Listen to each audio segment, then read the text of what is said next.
Attwood channel. I am Lauren, the insider, and I am delighted to be joined by Andrew Lownie, the voice that we all need to be listening to when it comes to Epstein, the cover-up, Andrew, Fergie, and the royals. Here we are again, Andrew. Well, I mean, lovely as to be much talking as to I you. love talking, well, I love talking to you, but I always wish it wasn't under such terrible circumstances, because here we go again with cover-ups and lies. Yes, well, I mean, it's been a busy few weeks. I mean, we've had the leaked emails on both Fergie and Andrew showing that their links with Epstein went on much longer than they claimed, that, they're liars, basically. We've now had Virginia Giuffre's memoir, which, to be honest, is not that different from the Billionaire Playboy Club, which she wrote herself many years ago.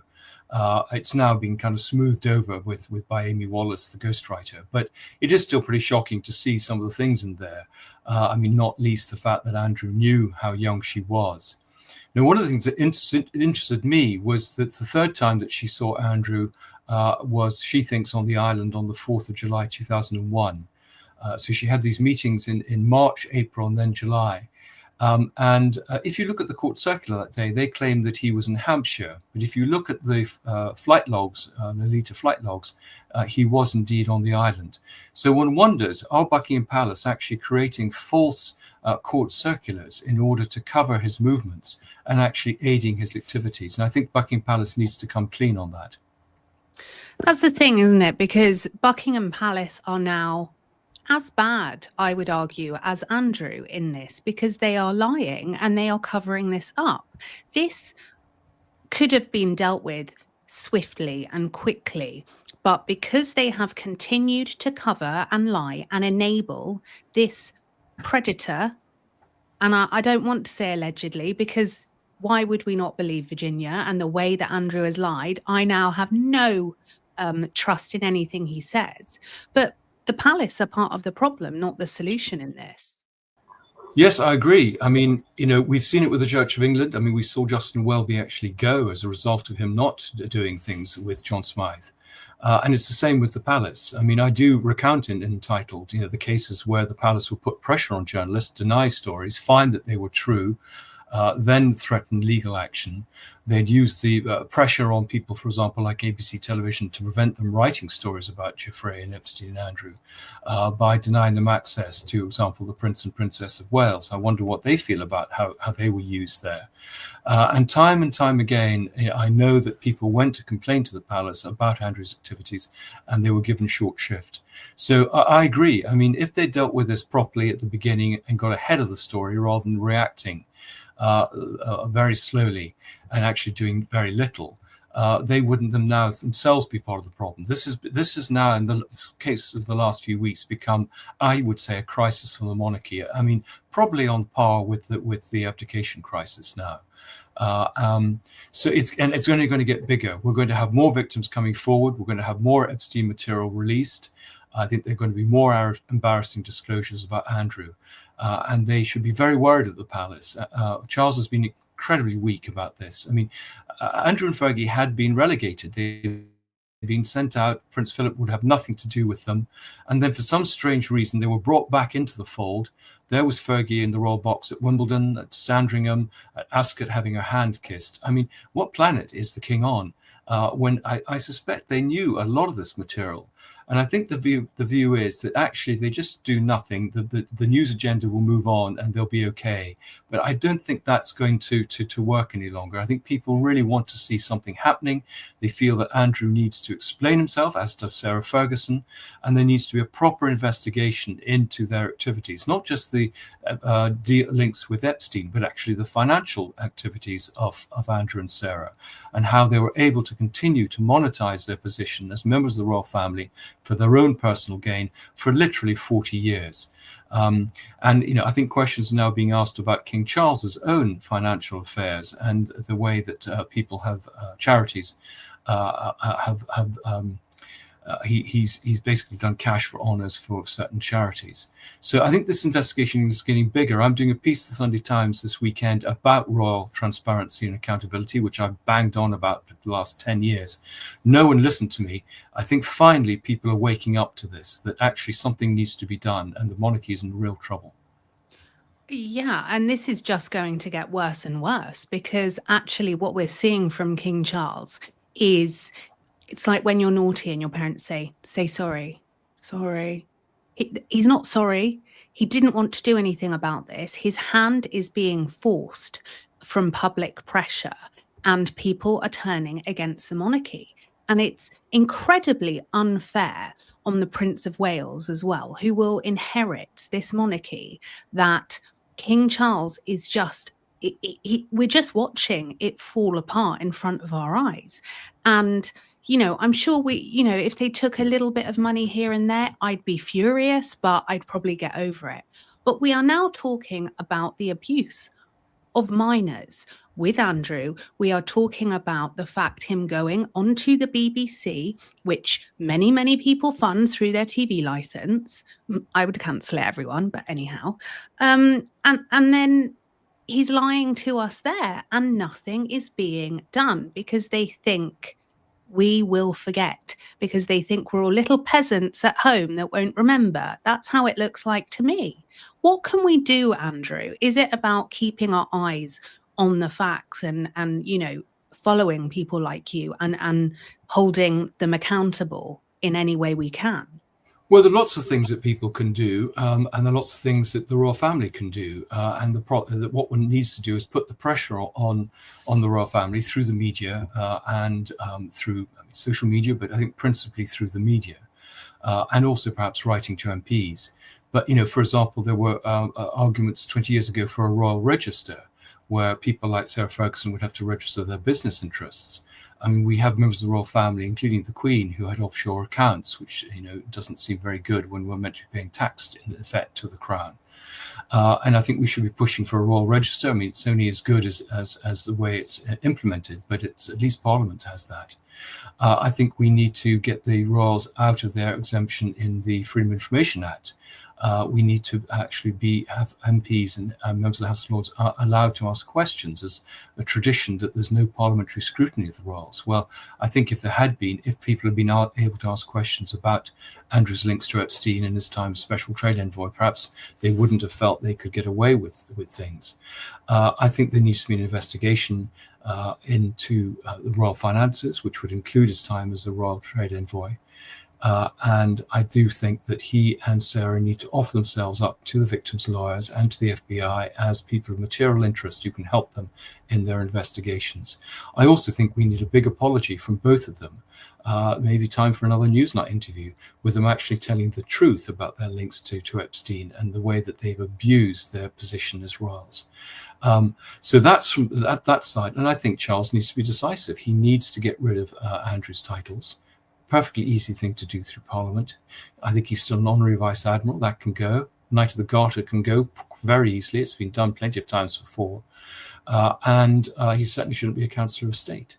So, I mean, there are plenty of things they can do to address this and address public disquiet about what's going on. I'd also like a bit more openness about the Duchy of Cornwall and Lancaster. They always sidestep this. We've had Channel 4 and Sunday Times doing investigations, some pretty shocking allegations there.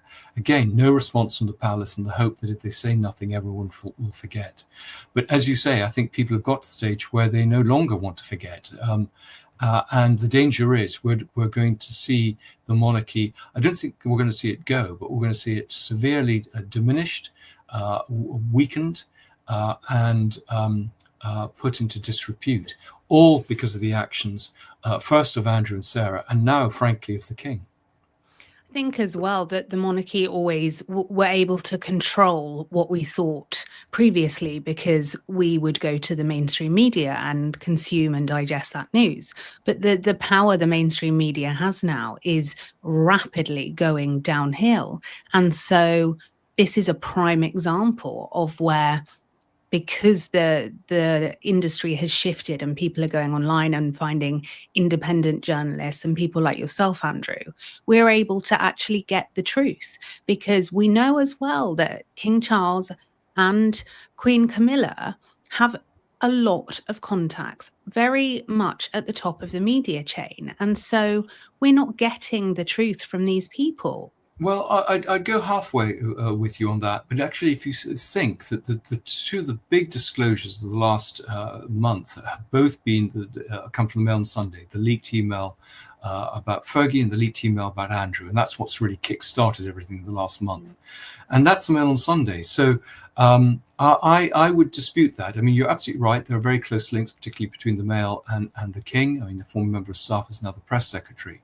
And other papers, the Sun is very friendly with Fergie and won't say anything critical. But to their credit, the Mail on Sunday have run two pieces which have emboldened the news agenda. And we have had newspapers piling in, asking questions, being much more robust in what they said. I mean, for example, Times have been running stories, arguing exactly what I've been saying, that many of these titles should be removed. And I hope maybe in a small part, Entitled coming out in August has kick-started some of this, that people now feel that more confident about doing something. So I don't share your concern quite so much. I think the mainstream media are playing their part, but you're absolutely right. There is now a pluralistic media. There are plenty of other places to get information, and I think as a result of that, people, maybe the mainstream media, have had to raise their improve their act. Yeah, I think it's important to flag, though, that people like Virginia suffered for so long in silence because the mainstream media were in cahoots with the palace and were playing a very tight game of controlling news and squashing stories. And we saw it with ABC as well. So I think it's really important now that people understand they have to work hard for their news. And I would argue they would get a hell of a lot more truth in your book than they would still in a national newspaper when it comes to the royals, because you are diligent and you are going against the grain. There is nothing about an approved narrative with you. Yeah. Well, I mean, that's true. I mean, this clearly is an unauthorized biography.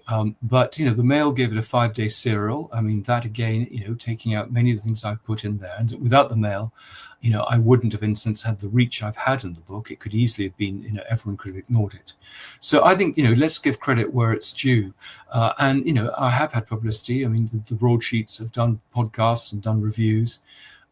So I'm slightly less critical and concerned than you, because I think there has been a mood change. I think it's perhaps the press following public opinion. They can see the comments below the news articles and just see how angry people are. I've been going out pretty much every night doing festivals and talks, and I'm going to rural Britain, full of the crusty colonels, and it's the crusty colonels who are coming up and saying, this is wrong. And, indeed, many of the people who talked to me for the book were very senior diplomats and naval officers who were appalled at the way that Andrew had been allowed to get away with it, because no one in authority, and this goes right back to the palace, but even at the top of the Foreign Office and elsewhere, were actually dealing with Andrew.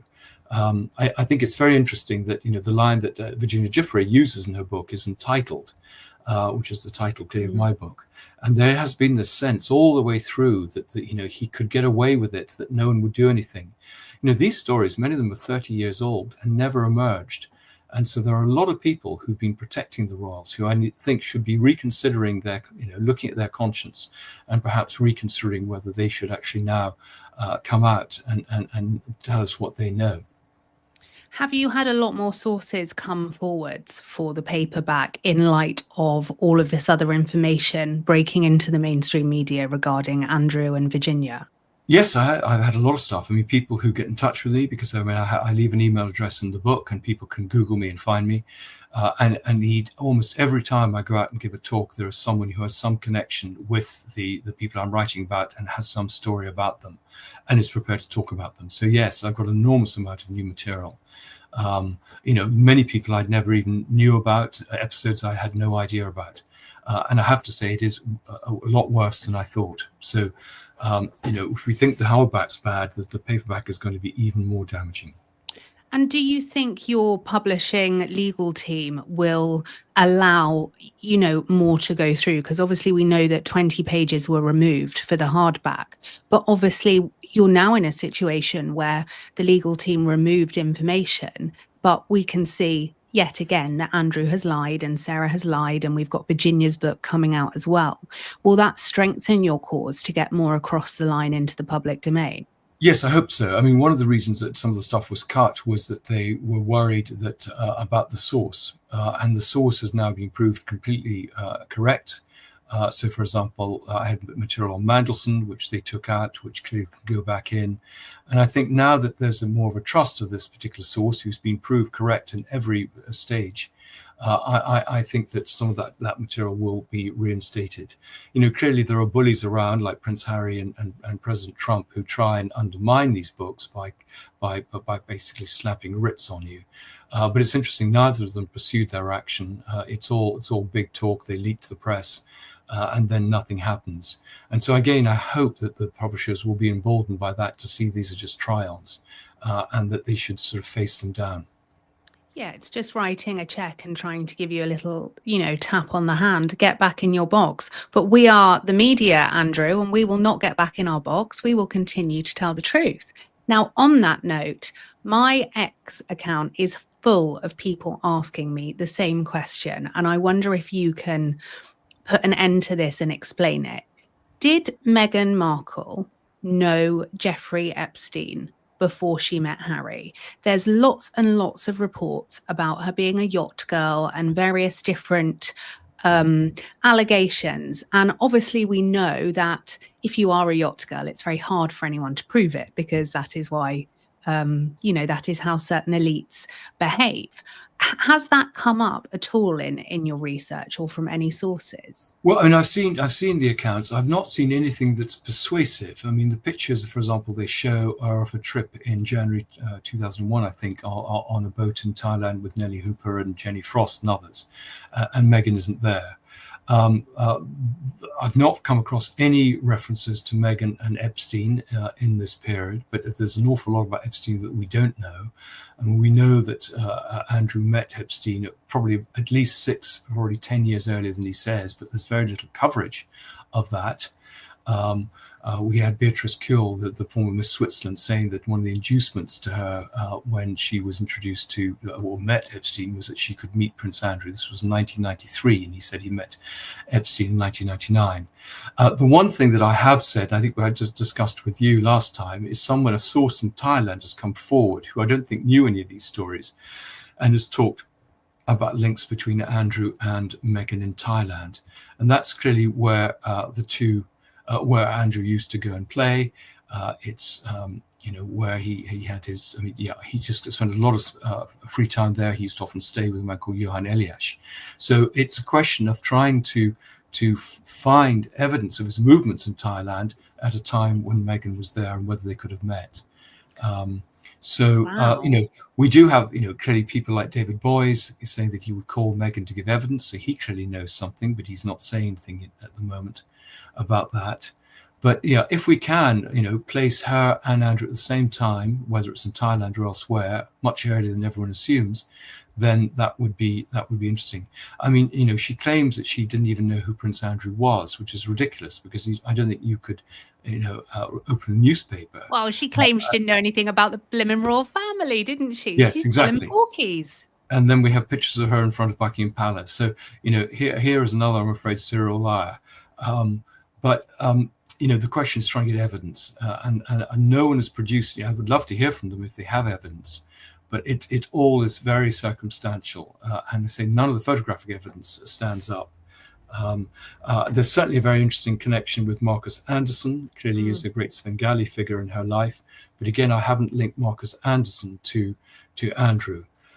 Having said that, there's a man called Ron Burkle, who is part of Soho House. And I have linked Ron Burkle to Andrew and clearly to Meghan Markle. So Ron Burkle may be the key.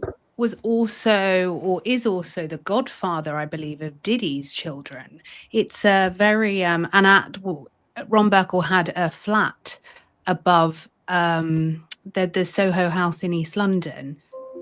Can you remember what it's called? I don't go out, so I'm not very good socially at that, naming the places, but it's in East London. And I know from a contact that worked at Soho House, he had his own private entrance in and out. Well, I don't know about that. I mean, I do know that, where the royals seem to do also a great place where they used to go and play was Toronto.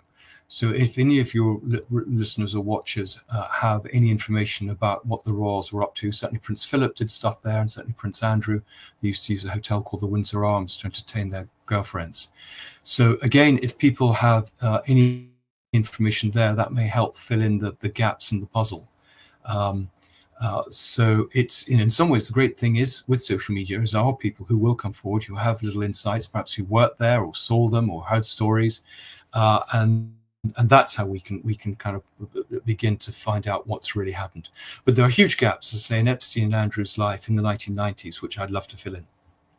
And that's also a really hard time to fill in as well, because there aren't digital footprints like we have now. And so this is where people on the ground, we need you coming forwards if you have information and coming to Andrew, because this could really be, the final pieces of the puzzle.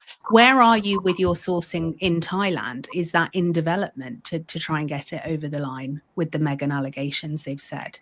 Well, I have a couple of sources in Thailand. I mean, one a Reuters journalist, one a former diplomat there, one a member of the Thai royal family, and then actually another sort of Thai socialite. But clearly, if there's anyone, again, one of my sources was somebody who worked for the Department of Trade and Industry, but who wasn't responsible for some of Andrew's trips to Thailand. But there may be people who went to some of these resorts. He used to go to the Annapurna resort quite a lot. So if there are people who can add to this story, that would be fantastic. I mean, I did a podcast where someone came forward and it was a dog walker who saw Fergie coming out of one of Epstein's flats several years after she claimed to cut off contact. So that was a fantastic new element to the story from this woman who came forward, called Coco P. So I'm always grateful to watchers, who do have something to add.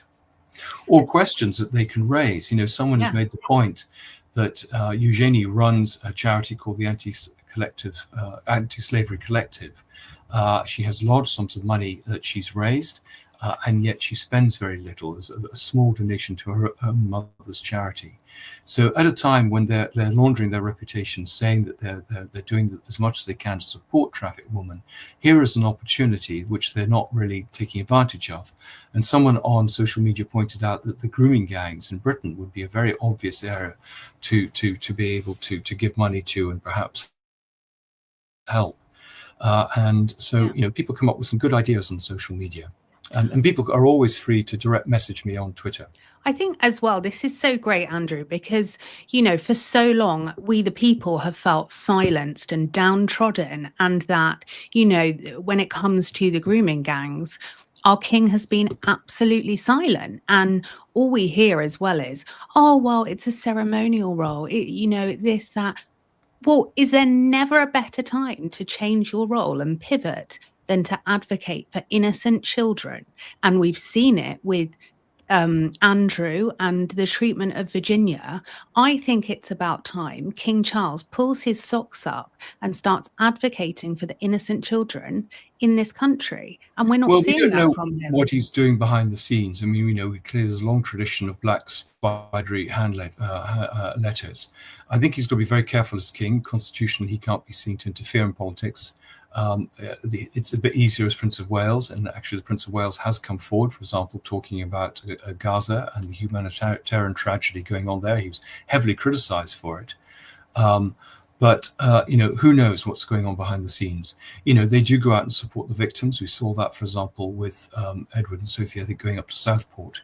So I think, let's give them a break, in some respects.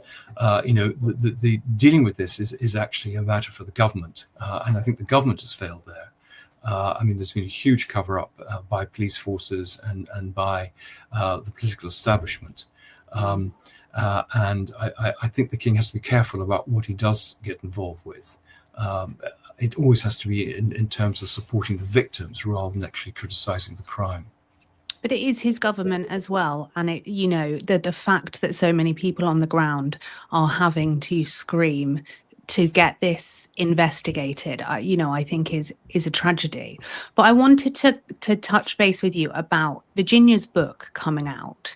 We are just starting to see stories come out and be leaked about it. How do you think the palace will proactively react and deal with what's to come? Well, the accounts I've seen claim that they're taking it seriously. But I think the problem is it's all words and no actions. So, they're making sympathetic noises, but actually nothing really is happening. I mean, Andrew's still got his shooting rights, for example. So, I mean, as I said earlier, there are lots of things they could do. There's no sign of them actually doing it. So it just seems to be smoke and mirrors, which is the way they operate. They'll claim to do something, that they're concerned and they're monitoring, and they'll address it. But actually, when it comes to it, nothing ever happens. And that is their sort of way of operating. Basically, when they don't know what to do, they do nothing. Mm. And obviously, you uncovered a lot about Mandelson, which you had to remove from the book, but it will be in the paperback. Are there more Mandelsons that we don't know about? Absolutely. I mean, there are other figures in Britain like that. I mean, people who are drawn to power and powerful people and making money, and possibly, could be sexually compromised. Virginia Giuffre herself has talked about some of the people that she was trafficked to, which included a lot of academics, for example. We've always assumed that the academics around, philanthropists around Epstein were there just because he was supporting their charities and their academic research. But it now looks like there was a sort of quid pro quo there too. There have been people, I think, in Congress who've begun to hint at some of the names that may emerge, politicians, businessmen, and others. I think we're certainly going to get the American side of the story out.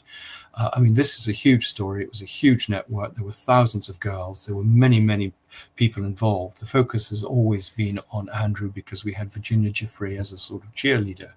But some of the other victims have come forward. I mean, there were the 10 on Capitol Hill only a few weeks ago. There were these women, I think there were 40 young girls who were prepared to testify in 2005.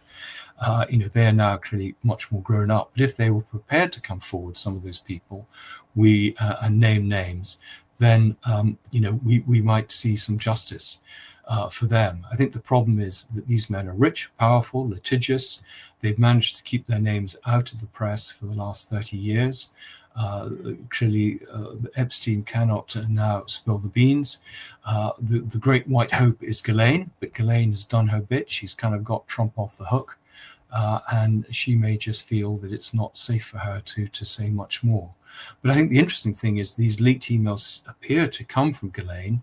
The person who's writing the articles is Daphne Barrick, who has a very close connection with Ghislaine, did the interview with her in prison. So that seems to be where it's coming. But we've also got the Jess Slaley trial. There seem to be leaks from that trial because Jess Slaley is one of the people connected. There are now stories about him having slept with girls, as well as being very much part of the financial sort of network with Epstein and Andrew. I mean, we have to remember that Andrew used some of his royal perks, like the royal box at the Victorian, at the V&A, at the Royal Albert Hall, to entertain people like from JP Morgan and Morgan Stanley. He hosted dinners at Buckingham Palace, and ostensibly these were as part of his role as a trade envoy and then for pitch at the palace. But of course, they were very useful to have these contacts. These are contacts that he himself has used, and indeed he's passed on to his daughters, who are beginning to exploit them themselves. So we had Beatrice, for example, promoting a Saudi bank the other day. We've had her given this pretty high-powered position with Avanti, dealing with AI and women in business and stuff. All those things have come because of the connections that her father has basically handed her, not from any great efforts that she's made or Avanti have made. And so we see, but this is standard practice in sort of the celebrity world of having Nepo children.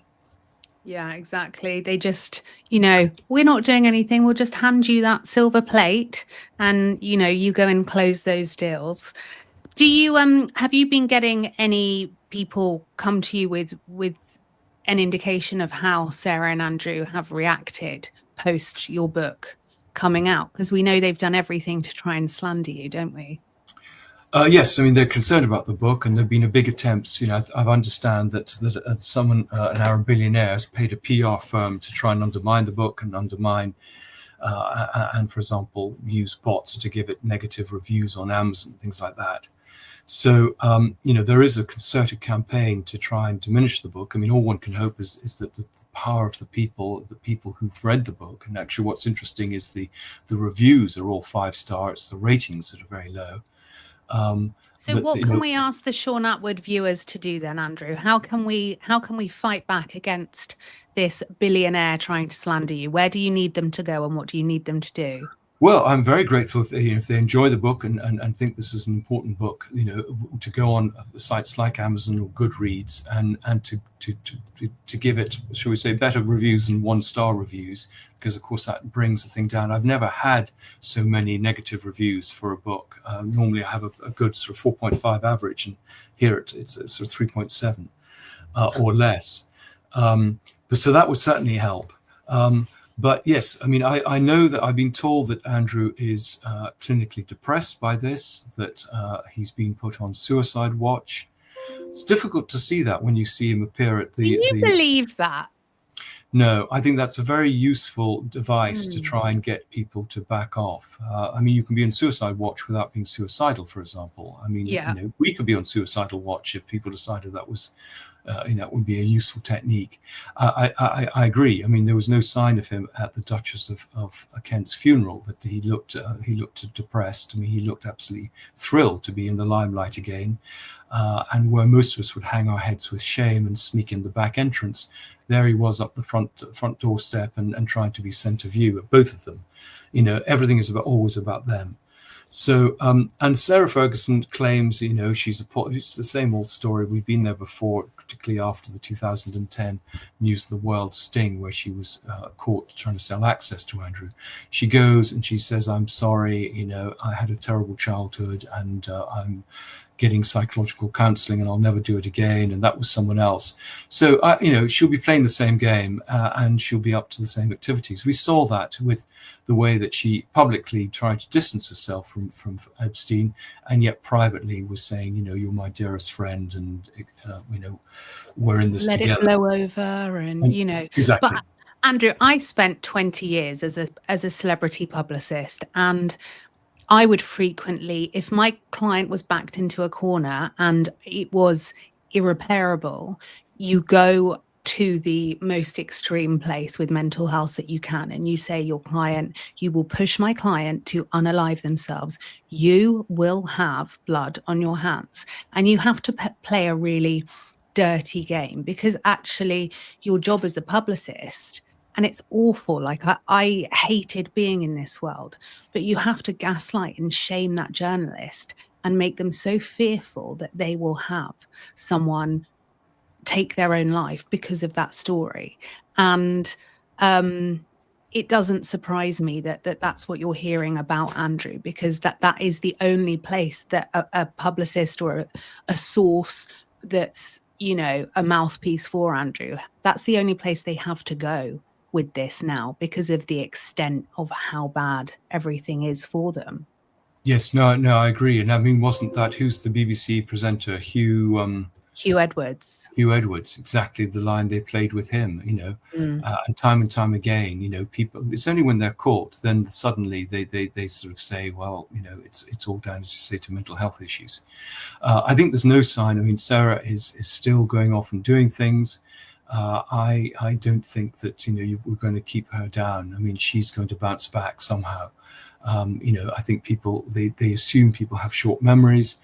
And they feel also that they are protected by the palace. And, the extraordinary thing is the press, still give them quite favorable coverage, places like, the Sun for Sarah and other papers. So they know there's always a haven somewhere they can go to. Yeah, absolutely. And do you think Virginia, because she knew that she wasn't well, didn't she, towards, the end of her life, and she'd been working on this book for 4 years, do you think she's left a circle of people with very clear instructions? Because this is going to pull everything apart, isn't it? Every lie, every denial. Virginia, this book is coming out. And it was Amy that she wrote the book with, wasn't it, over 4 years? So I would imagine what we will see is the palace try to slander or, squash Amy. But it makes me wonder, has Virginia given clear directions to certain people for, in the event I'm not here, this is my truth and you get it out this way? Well, I mean, I think Andrew must have been relieved when she died. I mean, he should be feeling guilty about it, but then to discover that actually she'd kind of spoken from beyond the grave, I think must have come as a big shock to her and to him and to others. I mean, I don't know whether she's left instructions with people. I mean, I hope that having done her book, others will feel, as I say, emboldened to come forward and tell their stories. We've got Juliet Bryant's book, Blue Butterfly, coming out next month, which I understand has a lot of pretty damaging allegations. So, maybe this will, each person stands on the shoulders of someone else, and hopefully that will show that, your argument, people power, that actually the small people can have a voice. And there is a huge appetite to hear this stuff. People are no longer trusting the establishment and people, rich and powerful people. They see how rotten the whole thing is. And they want answers, and we've seen that clearly in America. And I think the sad thing is that Trump said that he would clear the swamp, and it turned out that he was part of the he was part of the problem himself. So it is a slight problem. So it makes me really feel for the Prince of Wales, because he is a good man, and I believe he will put the country first, and his hands are tied because of where he is in the hierarchy until he, becomes the monarch. And Andrew single-handedly is bringing so much shame, and then we continue to see, because he's on the website, it's almost an endorsement from King Charles. Well, it's interesting you say he's on the website. I mean, I certainly found that they had removed all traces from him. So, for example, all the past court circulars had gone, because I was keen to see what his movements were. I think one of my concerns is that the court circulars is saying he's in certain places when actually the evidence separately is he's somewhere else, and they've used this to give themselves cover. And certainly he was wiped, for example, from the Department of Trade and Industry computer. So, that is interesting that he's still there. But I think it is extraordinary that he's still a Knight of the Garter. I've got it just actually on this tab. So obviously it says on 13th of January 2022, Buckingham Palace announced that with Queen Elizabeth II's approval and agreement, the Duke of York's military affiliations and royal patronages would be returned to Her late Majesty, and the Duke would not return to public duties. Prior to stepping back from public life, the Duke of York undertook a wide range of public work with a strong economic and business focus. Well, we know that because we know how shady everything was, don't we, Andrew? Because of, yours and other people's findings. And then we have a screenshot of the statement from Buckingham Palace, and it goes down giving a history of, his role as special representative for international trade and investment. And there's a branded picture of Picture Palace, the very, event or charity. It was a charity endeavor, really, wasn't it? It was set up. Picture of the Palace was meant to be a charity. It was registered as a charity. It was held at Buckingham Palace and St James's Palace, and actually hosted often by the Queen. And the idea, which is a very worthwhile one, was like a dragon's den to bring entrepreneurs and investors together. And it did a lot of good work. But what they didn't realize is in the small print, Andrew put a clause saying that all the 2% of the investment would be siphoned off into his own private account with something called Picture Palace Global, which is clearly wrong. And this is another classic example of how they use charities to actually disguise their business activities. And it's something that Sarah Ferguson does and the two daughters do. But you're right. I mean, Buckingham Palace need to get a grip on the situation. I mean, they've always taken Andrew at his word. I mean, he claimed that it was a Picture at the Palace interview, which was the Newsnight interview, not that he was talking about Epstein. They believe that he had legitimate sources of income to allow him to stay in Royal Lodge, when I don't think that is the case. And so they've never really asked up. He's never answered truthfully, and they've never really pressed anything and done the necessary due diligence. And they're now reaping, I'm afraid, the result of that. That now what was an Andrew problem has now become a monarchy problem. And the whole thing is snowballing. And I can only see it getting worse unless they really, really seize this thing. And I think it must be very frustrating for the Prince of Wales, because I think he can see what's involved, even if King Charles can't. It's interesting what you say, Andrew, about royals having charity foundations and the lack of transparency and the financial questions it raises, because I've had a lot of people reach out to me on X to say they have concerns about Harry and Meghan's Outspoken Foundation. And obviously, in light of what we've seen with Andrew creaming money from Pitch at Palace, the 2%, do you think, you know, we need to be concerned about any time we see a royal foundation, or how can we do our research to make sure the numbers are stacking up? Because I think in a time of transparency being needed, it's evaporating very quickly.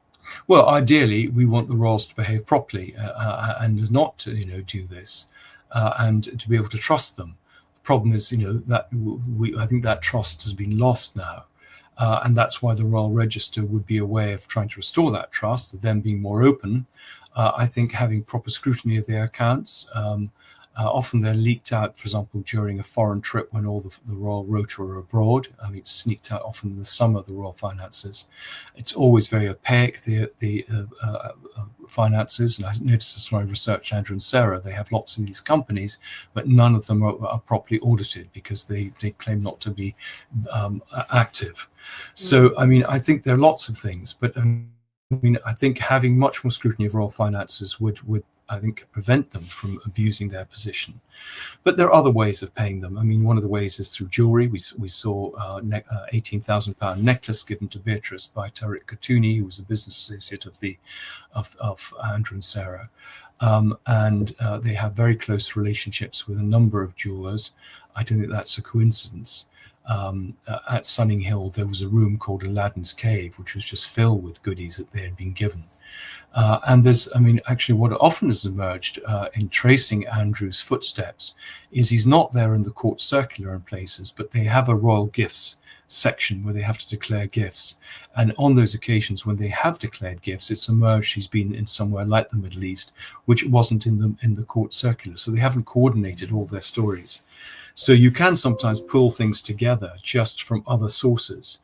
But I don't think the royal gifts list is comprehensive, just as the court circular list isn't always completely accurate or comprehensive.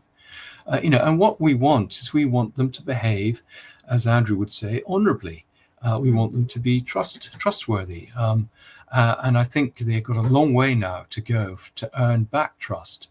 And that must be really annoying to people like Princess Anne and Prince Edward, who do a really good job and never put a foot wrong, to be brought down by these two grifters. Yeah.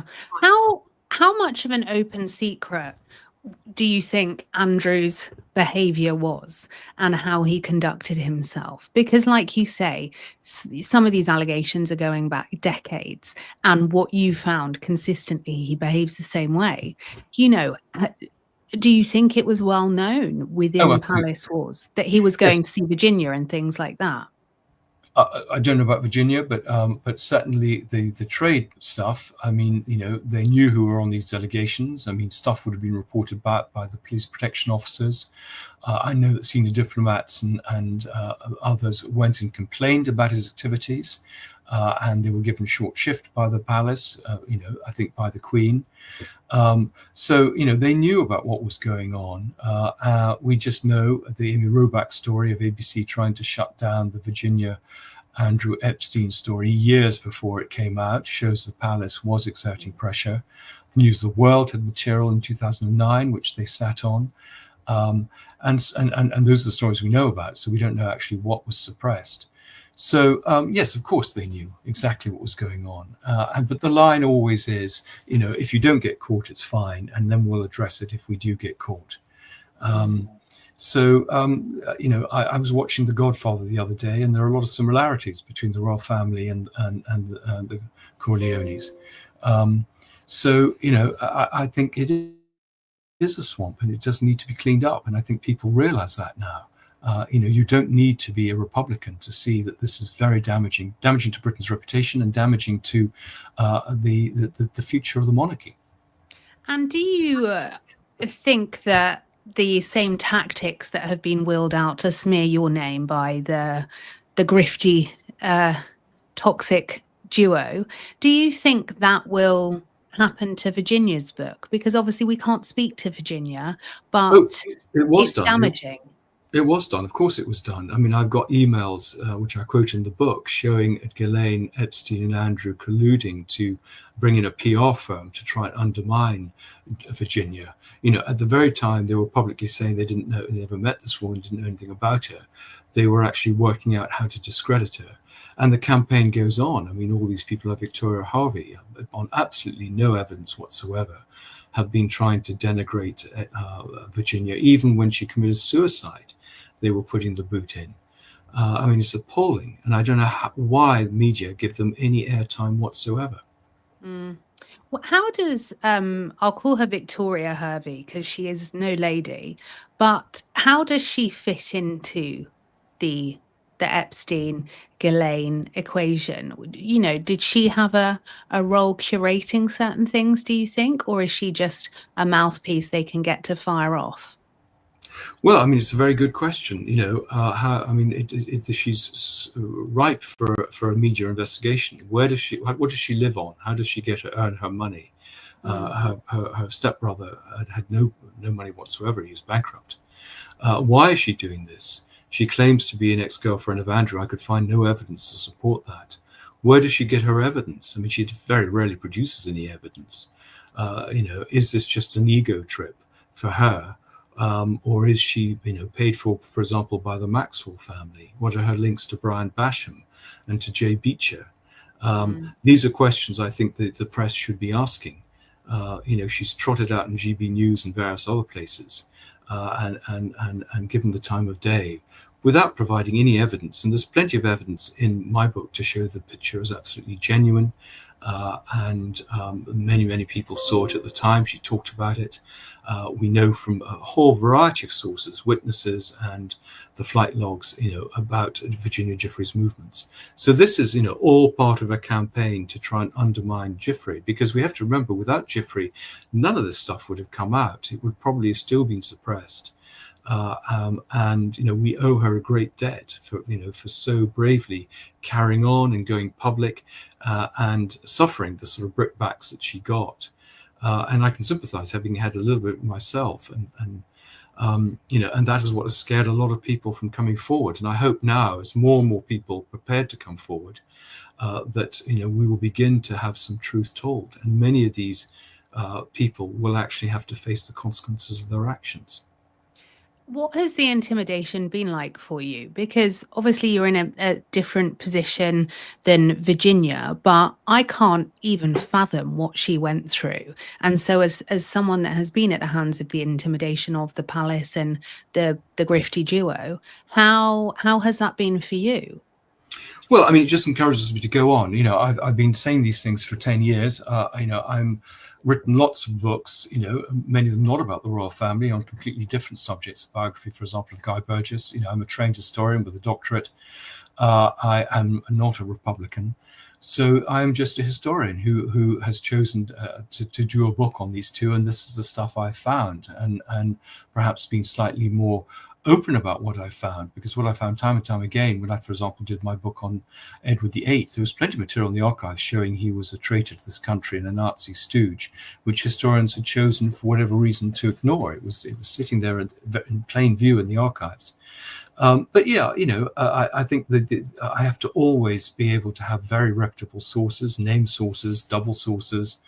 I have to, I hope, speak with some measure about the things I found, and to pay due credit when credit is due to the subjects of my biographies, that I'm not out to being vindictive or to come after in order to do a hatchet job. I'm there just to tell the truth.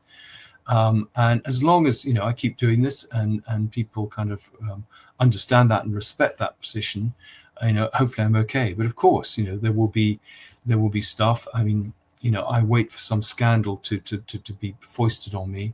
I've seen it with my own authors working as an agent who have done controversial books, who've had porn downloaded onto their computers and stuff, and arrested, and stuff. Their hard drive wiped by the police, their investigations.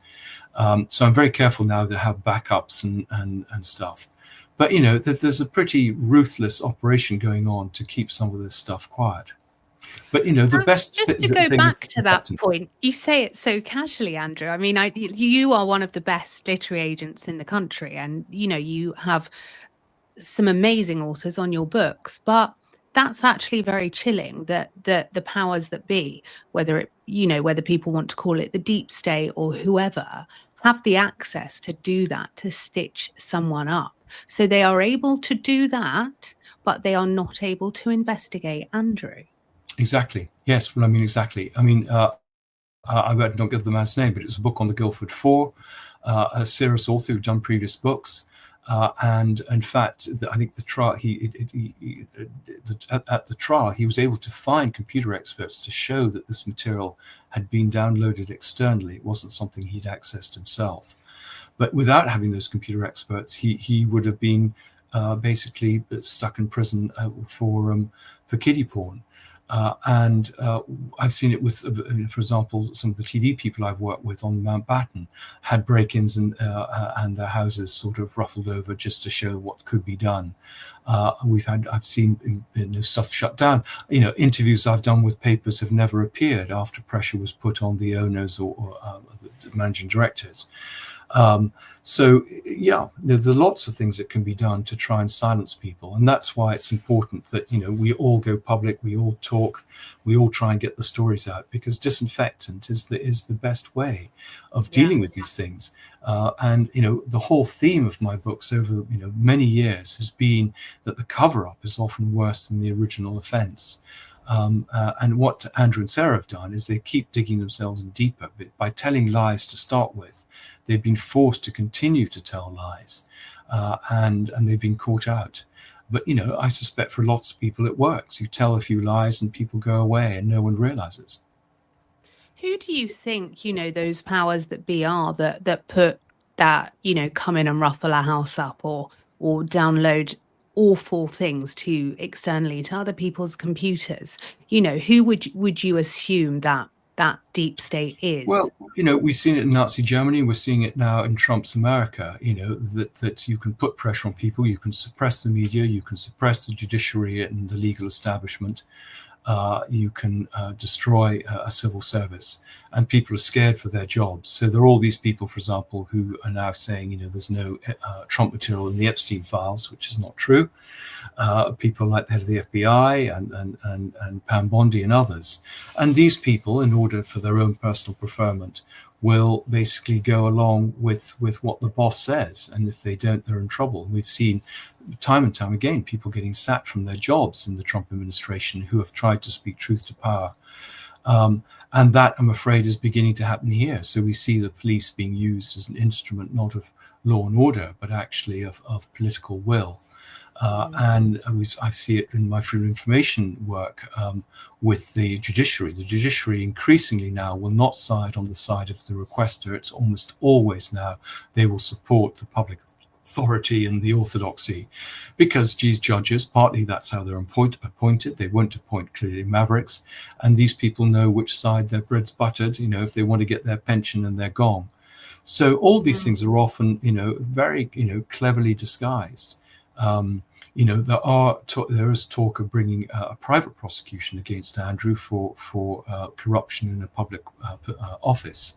But one of the problems there is that this will then be pushed across to the Crown Prosecution Service, and there will be ways for the government to basically shut this story down. I think what people don't realize is the very close links there are between the Cabinet Office and the Royal Household. Many members of the Royal Household have intelligence links, for example. Many politicians are appointed to the Royal Household, people like William Hague, and that's one reason why they kind of keep quiet. William Hague knows a lot about Andrew's activities as special trade envoy, but he's never going to talk. And so there are ways, through patronage or pressure, of keeping people silent. It's a very. I think when the Prince of Wales takes the reign, I cannot see any of this happening, and I think he is going to absolutely cut it and slice it up, and he knows exactly what he wants, because we recently saw an interview with him and he could not have been clearer that he's not going to be playing these, games with the mainstream media, and he is not going to be just a ceremonial king. And so I just put my faith in him and Catherine, because this just makes me furious, Andrew, that, the very people, the police, the very people we should go to that are to keep us safe, ultimately, it sounds like they're in cahoots to frame people or squash people or intimidate people because of the powers that be right at the very top of the pyramid. And well, I had said to that for a long stop. time. Yeah, I said this for a long time, that we live in a sort of banana republic, and actually a lot of the civil liberties that we think we have, we don't have.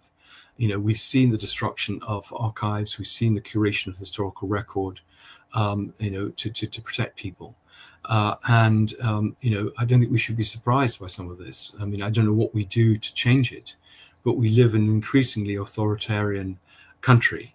And I don't think people have really woken up to that fully, sadly, until those liberties, they suddenly realize how those liberties affect them and they've gone. So that's why it's important that there is free speech. We respect people's positions as tolerance and respect, but at the same time that we are able to speak openly about things. But the establishment is very powerful, and they have lots of tools that they can use to bring people into order or to encourage people to behave the way they are. I'm just amazed that people do seem to be excited by getting the CBE or an Attwood or whatever it is. And I think hopefully in a modern democracy we'll kind of see beyond that. Yeah, absolutely. Because what I see as the CBE and OBE, I see it as that little spider web, just keep getting bigger and bigger and having something over those people in power. And if you start looking down that rabbit hole and you look at the positions of power these people hold, there's that invisible bond between those people and the establishment that has a kind of a little bit of control over them. And I think as well, just to end, that, Andrew gets this protection because there is no transparency. There's the Freemasons, there's the Fabian Society, there's all these little secret societies, and ultimately they're all covering for each other. And Andrew will never be tried like a normal member of the public. He will, I don't think, will ever see justice when it comes to him. I agree with you there. I mean, I think to put a member of that the feeling is that the royals are above the law, and I mean that clearly cannot be true. And if we have an independent police force, an independent judiciary, then he should certainly be investigated. I think both of them, and I think there may well be a case certainly with him, but it's not going to happen. There will be low-hanging fruit that they'll pick off.